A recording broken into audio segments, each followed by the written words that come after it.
in the heart of Paris. Inside the towering offices of Société Générale, one of Europe's largest and most trusted banks, a financial storm was quietly brewing. Unseen, unchallenged, and unimaginable to everyone around. On the surface, everything appeared ordinary. Traders worked their screens, orders were executed, and compliance officers monitored limits. The hum of high-powered finance filled the air. Yet within this structured environment, one man, Jérôme Kerviel, quietly began exploiting the very systems designed to prevent disaster, taking advantage of internal processes and human oversight. He began subtly, with small trades that technically remained within his authority, but skirted the edges of risk. Gradually, the stakes increased. Over months, he became intimately familiar with the bank's procedures, monitoring patterns, and identifying weaknesses and checks and balances. He began to place larger, hidden trades that would bypass internal controls, creating a web of leveraged positions that would reach figures that seemed impossible. Yet, no alarms triggered, no internal reports flagged his actions, and the entire system remained blissfully unaware of the growing financial threat. Kerviel had to maintain complete control, suppressing signs of stress, and sustaining the dual life of a compliant trader by day and a rogue operator by trade. He became a master of anticipation, predicting how systems would react and how colleagues would interpret data. Every day was a calculated risk, a test of limitations. This prolonged period of undetected activity exposed a chilling truth.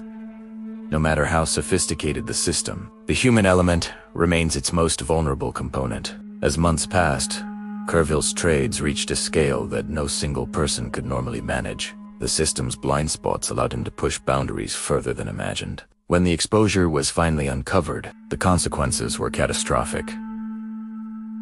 The bank faced losses exceeding $7 billion, and global financial markets were shaken. This was not a crime of violence, it was a crime of systems, psychology, and opportunity.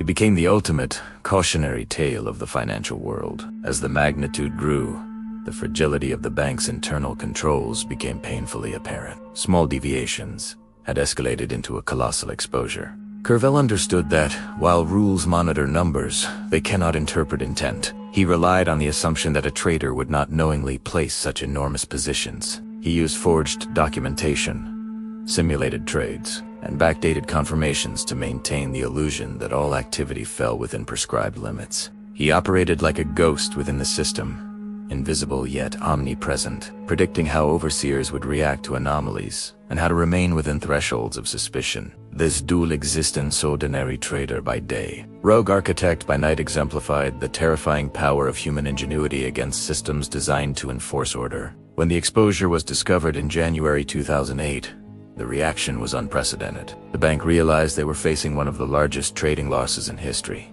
The Société Générale scandal remains a timeless lesson in vulnerability and the potential of one individual to manipulate systems far beyond their perceived limits.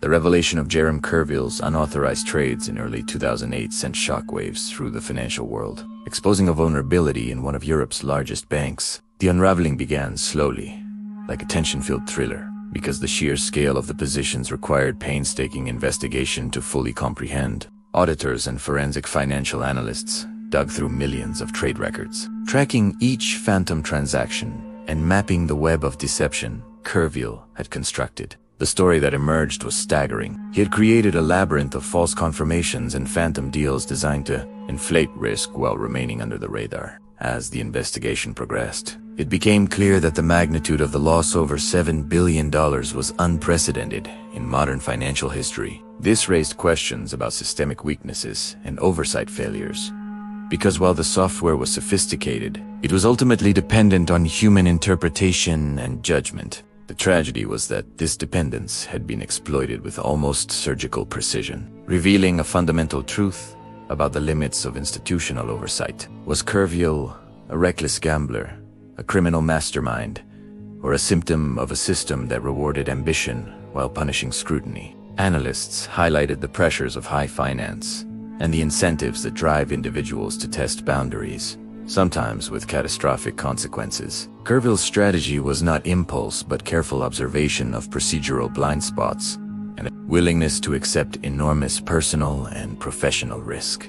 The investigation revealed that the culture of speed and volume on trading floors can inadvertently mask anomalies, hiding a financial time bomb in plain sight. For years, the man responsible had been living a dual life, balancing the persona of a compliant trader with the hidden reality of the largest unauthorized trading exposure. As the scandal unfolded, it ignited debate about accountability and the ethical responsibilities of individuals within systems that are both powerful and fragile. Kerviel became a figure of intrigue, simultaneously vilified and analyzed, as his actions challenged assumptions about trust and the limits of human oversight. While some argued he was solely responsible, others pointed to systemic failures, including insufficient cross-checks and over-reliance on automated monitoring. The public was fascinated. A single man at a desk had exposed weaknesses in a sophisticated institution without violence-cued intellect and audacity.